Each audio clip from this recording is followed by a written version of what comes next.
अस्सलाम वालेकुम स्टूडेंट्स। आज का जो हमारा टॉपिक है वो है testing hypothesis about mean of a normal population when sigma is unknown and n less than 30। ठीक है, एन लेस दैन 30 है तो ये हमें वैसे ही पता चल रहा है कि जो डिस्ट्रीब्यूशन हम अप्लाई करेंगे वो क्या होगी, वो टी डिस्ट्रीब्यूशन अप्लाई करेंगे। तो टेस्टिंग हाइपोथेसिस से पहले कुछ अजम्पशंस हैं। ठीक है, ये वही अजम्पशंस हैं जो हम लोगों ने इंट्रोडक्शन टू टी डिस्ट्रीब्यूशन जब की थी तो तब देखी थी। अगेन देखें, n less than 30 means small sample. Second पे the sample x1 x2 xn should be selected randomly। जो हम सैम्पल सेलेक्ट करेंगे वो क्या करें, रैंडमली सेलेक्ट करेंगे। ठीक है, the population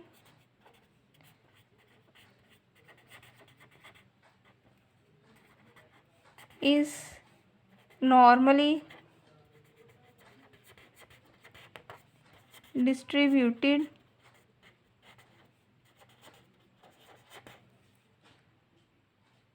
from which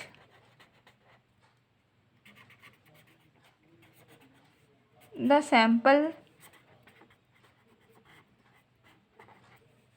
of size n, और यहाँ पे n क्या है, less than 30 is taken.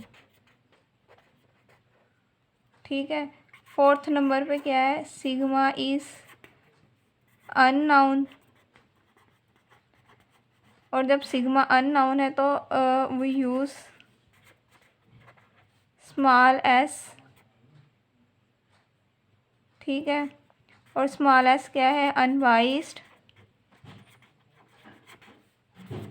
Estimator of sigma scale. ठीक है, unbiased estimator of sigma, unbiased estimator of sigma. ठीक है, तो टी स्टैटिस्टिक हमारे पास क्या होता है, x bar minus mu over s over under root n. और यहाँ पे ये किससे रिलेट कर रहा है, डिग्री ऑफ फ्रीडम से, जिसको न्यू से शो करते हैं, और वो न्यू क्या होता है, एन माइनस 1, यानी सैम्पल साइज में से एक कम। ठीक है, अब हम हाइपोथेसिस फार्मूलेशन की बात करते हैं।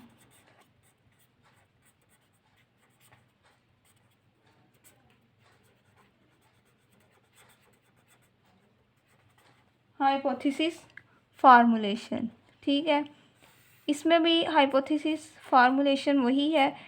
अगर हमारे पास नल हाइपोथेसिस इक्वल के साथ है, अब म्यू नॉट यहाँ पे कोई भी कांस्टेंट है, ये वैल्यू ज़ीरो भी हो सकती है, इसके अलावा कोई भी वैल्यू हो सकती है। ठीक है, H1 अल्टरनेटिव हाइपोथेसिस ये not equal to mu not.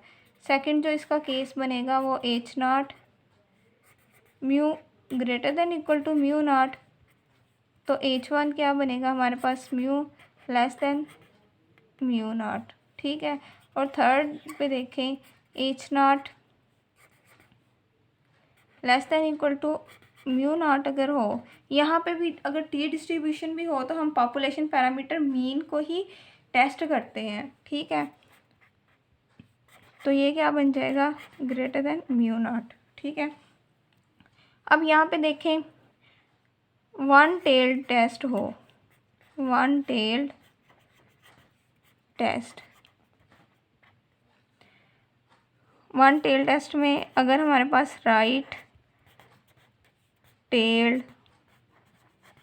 Test हो, राइट टेल टेस्ट का मतलब ये है कि जो हमारा अल्टरनेटिव हाइपोथेसिस है वो क्या होगा, वो ग्रेटर देन म्यू नॉट होगा। ठीक है, अगर हमें ये गिवन हो तो हम इससे ये कह सकते हैं राइट टेल टेस्ट है, और अगर हमें पता हो राइट टेल टेस्ट है तो इसका मतलब ये है कि ये वाली कंडीशन लास्ट में फुलफ़िल हो रही है। ठीक है, तो इस केस में जो हमारे पास क्रिटिकल रीजन बनेगा वो क्या बनेगा, T greater then T alpha nu. ठीक है, चूँकि राइट टेल्ड है, वन टेल टेस्ट है, तो यहाँ पे अल्फ़ा आएगा, अल्फ़ा बाय 2 नहीं आएगा। इस केस में ग्राफ देखें,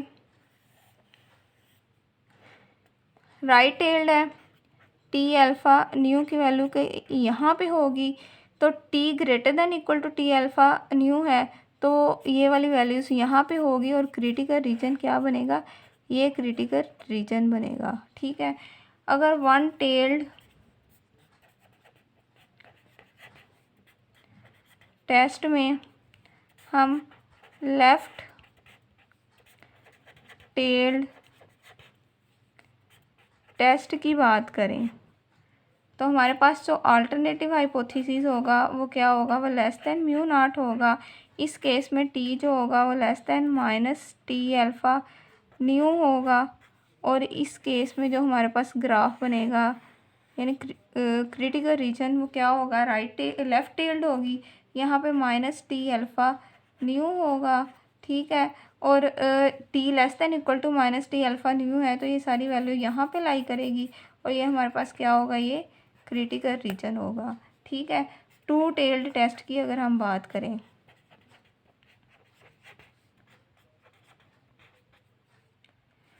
टू टेल्ड टेस्ट में हमारे पास क्या होगा, null hypothesis not equal to mu not आएगा। इस केस में ये दोनों वैल्यूज़ हमारे पास आएंगी, क्या आएगी, t greater than equal to t alpha nu और t less than equal to minus t alpha new.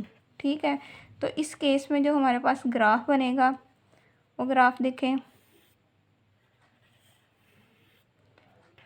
Right tailed भी आएगी और लेफ़्ट टेल्ड भी आएगी टू टेल्ड टेस्ट में। यहाँ पे क्या वैल्यू होगी, टी अल्फ़ा न्यू, यहाँ पे जो वैल्यू होगी माइनस टी अल्फ़ा न्यू। ठीक है, तो t greater than equal to t alpha nu वो वैल्यूज़ ये होगी, और t less than equal to minus t alpha nu वो वैल्यू ये होगी। तो ये क्रिटिकल रीजन आएगा और ये भी क्रिटिकल रीजन आएगा। टू टेल टेस्ट में हमारे पास दो क्रिटिकल रीजन्स आते हैं। ठीक है, और एक और चीज़, ये जो हम कर रहे हैं ये जो टेस्ट स्टैटिस्टिक है ये सिंगल सैंपल के लिए है, सिंगल सैंपल के लिए। ठीक है, अब हम क्वेश्चन करते हैं इससे रिलेटेड, टेस्टिंग हाइपोथेसिस से रिलेटेड। तो देखें, मैं करवा रही हूँ 18.15 का B part. 10 cartons are taken at random from an automatic filling machine.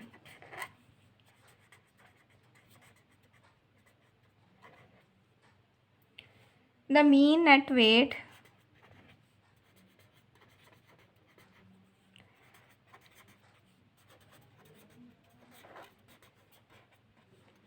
of the 10 cartons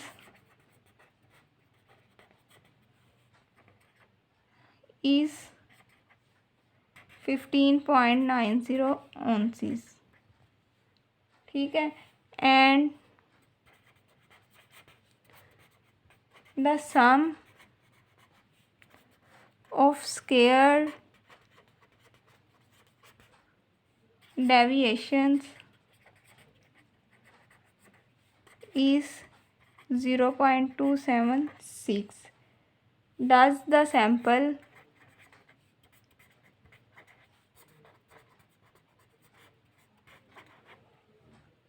mean differ significantly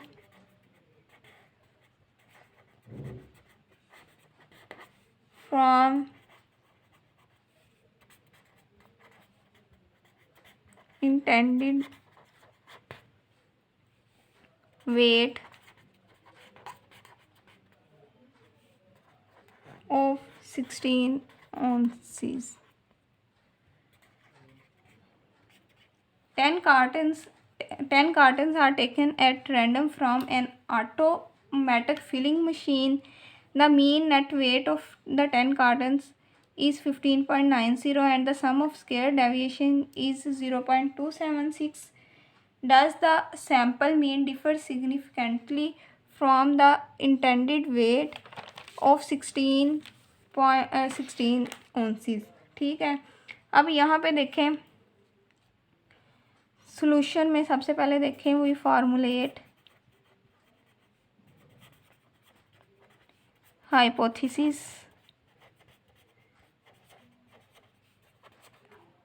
as, तो पॉपुलेशन पैरामीटर म्यू को ही हम लोगों ने टेस्ट करना है इसमें भी।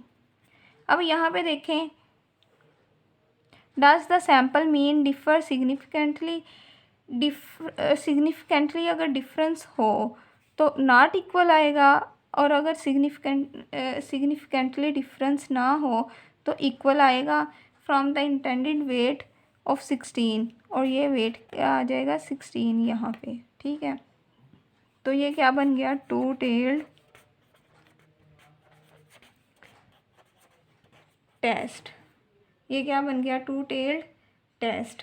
ठीक है, इसके बाद ये फर्स्ट स्टेप था। सेकंड स्टेप में हमें क्या है अल्फ़ा नहीं गिवन, तो अल्फ़ा हम क्या यूज़ करेंगे 0.05 सिग्निफिकेंस लेवल। ठीक है, तो हमारे पास अल्फ़ा बाई 2 क्या आ जाएगा, क्योंकि टू टेल्ड है तो अल्फ़ा बाई 2 यूज़ होगा 0.025।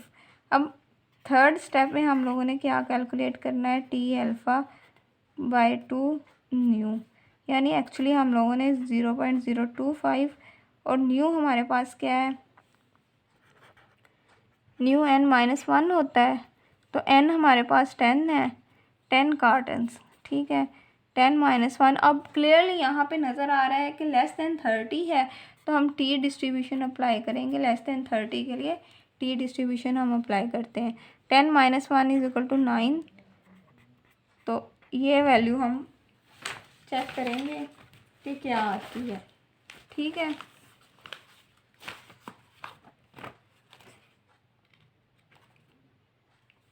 देखें class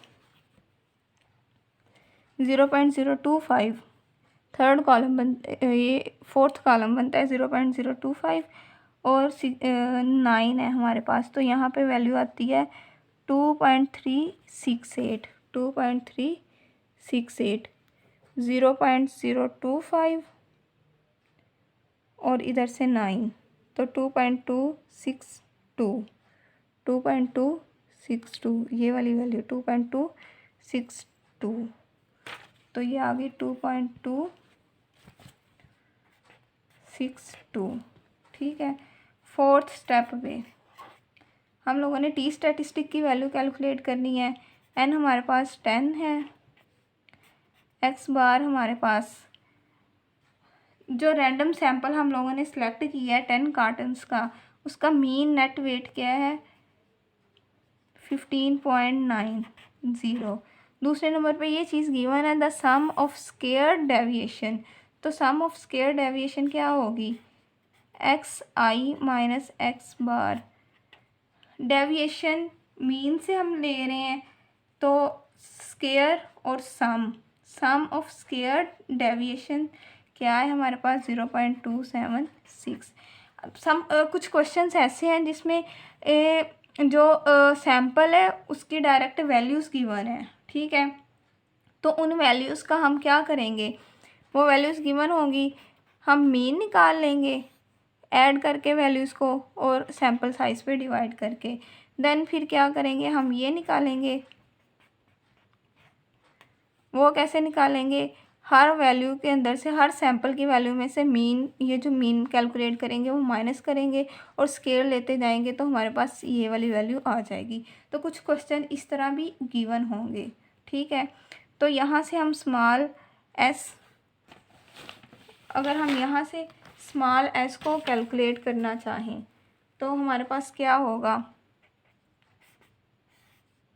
some x i minus x bar square over n minus one, तो ये क्या आ जाएगा 0.276 ओवर 9, तो ये वैल्यू आती है 0.175, 0.175। तो टी स्टैटिस्टिक हमारे पास क्या आएगा, x bar minus mu over s over under root n. तो एक्स बार हमारे पास क्या था, एक्स बार हमारे पास 15.90, म्यू 16, ठीक है, एन हमारे पास 10 और एस 0.175। तो देखें ये हमारे पास क्या आ रहा है, 15.90 माइनस 16 ओवर एस हमारे पास आया है 0.175 अंडर रूट 10। तो ये वैल्यू बनती है -1.71, ठीक है, -1.71। और टू टेल टेस्ट में जो क्रिटिकल रीजन होगा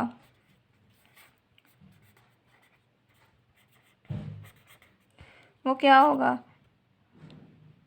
t greater than equal to t greater than equal to क्या आएगा 2.262, 2.262 and t less than equal to -2.262, क्योंकि हम लोगों ने टू टेल्ड में पढ़ा था t greater than equal to t alpha by 2।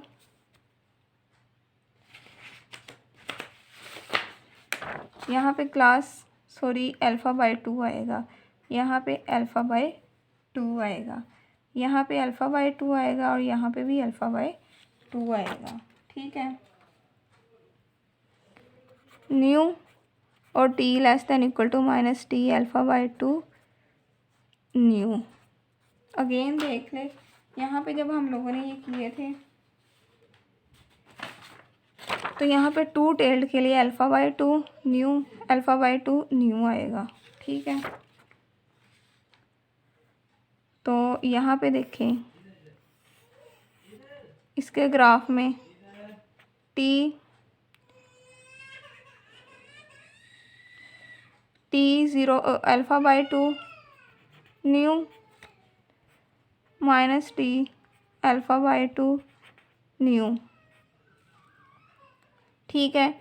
तो हमारी जो कैलकुलेटेड वैल्यू है -1 और ये वैल्यू क्या आ रही है 2.262 माइनस 2.262, ठीक है। तो हमारी कैलकुलेटेड जो वैल्यू है वो यहाँ कहीं लाई कर रही है -1.71। तो कंक्लूजन हम क्या ड्रा करेंगे, सिंस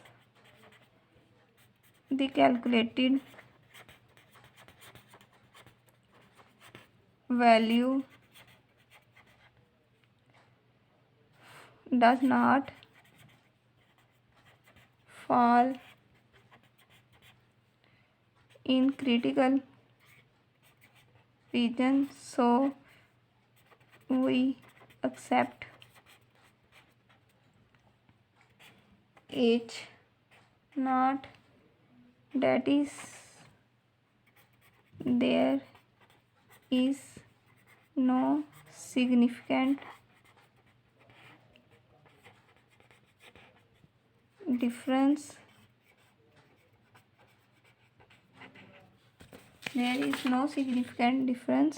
from the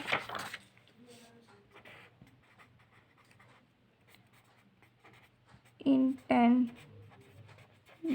mean, ठीक है, फ्रॉम द इंटेंडेड मीन। ये था हमारे पास। अब इससे नेक्स्ट देखें,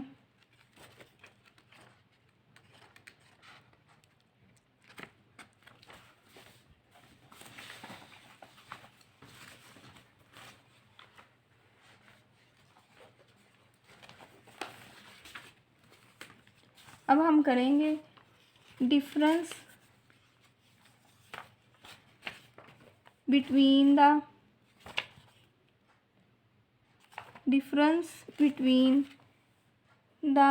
two samples mean when sample size is small। ठीक है, testing hypothesis about the difference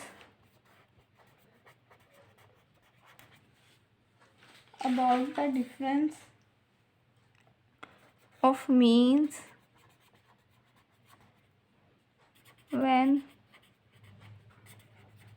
sample size is small and sigma 1 equal to sigma 2 is equal to sigma are unknown।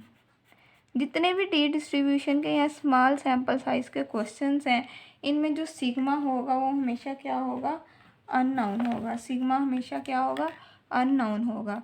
अब ये जो हम डिफरेंस, इसके दो केसेस बनते हैं, एक में sigma 1 is not equal to sigma 2 होगा, लेकिन जो अब हम केस कर रहे हैं इसमें sigma 1 is equal to sigma 2 होगा, तो उसको हम सिग्मा के इक्वल ले रहे हैं। और ये इंडिपेंडेंट सैंपल होंगे, यानी एक दूसरे के ऊपर डिपेंड नहीं करेंगे।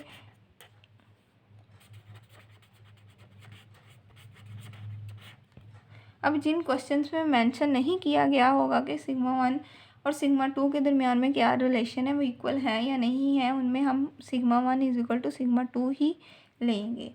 ठीक है, इसके लिए भी अजम्पशंस वही हैं। ठीक है, देखते हैं पॉपुलेशन 1, पॉपुलेशन 2।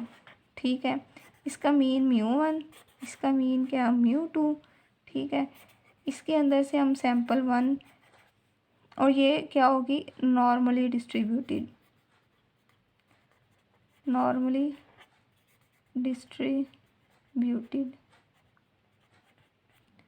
ये भी क्या होगी, normally distributed. Sample 1, sample 2, N1 less than 30, N2 भी क्या होगा, लेस देन 30 होगा। ठीक है, इसका जो अनबाइस्ड एस्टिमेटर उसको S1, ठीक है, और इसका जो अनबाइस्ड एस्टिमेटर है वो उसको S2 से डिनोट करेंगे। ठीक है, S1 S2, इसका जो होगा वो सिग्मा 1 और इसका sigma 2, but in this case हम सिग्मा 1 और सिग्मा 2 को सिग्मा के इक्वल ले रहे हैं। ठीक है, अब इसके लिए जो टी स्टैटिस्टिक होगा वो पहले हम लोगों ने किया हुआ है, for the difference of mean minus μ1 minus μ2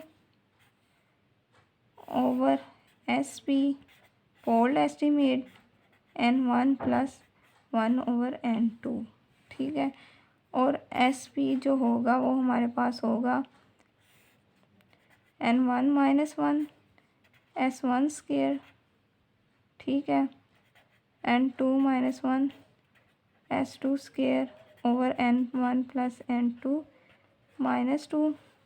ठीक है, N1 प्लस N2 माइनस 2। ठीक है, और ये स्क्वायर इसको कर लें यहाँ पे, और इस केस में डिग्री ऑफ फ्रीडम हमारे पास क्या होगी, N1 प्लस N2 माइनस 2। अब यहाँ पे इसको इस तरह भी लिखा जा सकता है SP स्केयर को सम आई x1 आई माइनस x1 स्केयर प्लस जे x1 जे x2 जे कर लें, बल्कि x1 जे कर लें, 2 ही कर लें, over n1 plus n2 minus 2। ठीक है, ये फार्मूला है फोल्ड एस्टीमेट के लिए।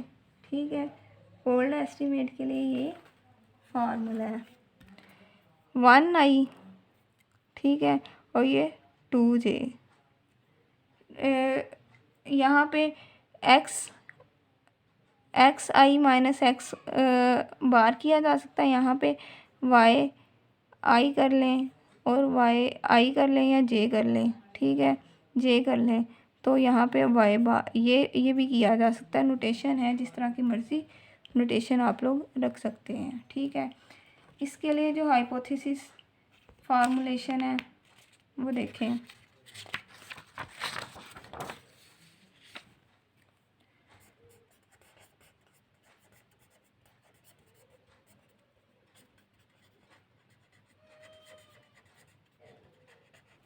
वो ये होगी H0 μ1 minus μ2 is equal to 0। H1 μ1 minus μ2 is not equal to, बल्कि डेल्टा नॉट करें। डेल्टा नॉट में यहाँ पे कोई भी कांस्टेंट भी हो सकता है, ज़ीरो भी हो सकता है। H0 ये इसका फर्स्ट केस, ये इसका second case, μ1 minus μ2 greater than equal to delta not, और यहाँ पे अल्टरनेटिव बनेगा μ1 minus μ2 less than delta not. Third जो होगा H0 μ1 minus μ2 less than equal to delta not, और H1 जो होगा वो μ1 minus μ2 greater than delta not. और इसके बाकी सारे स्टेप सेम है, जस्ट टी स्टैटिस्टिक का फार्मूला डिफरेंट है। और अगर क्वेश्चन में मेंशन ना हो कि इक्वल है तो हम इक्वल ही लेंगे। ठीक है, ये इसका फार्मूला है जो हम लोगों ने पहले भी किया हुआ है। इससे रिलेटेड क्वेश्चन नेक्स्ट लेक्चर में करेंगे।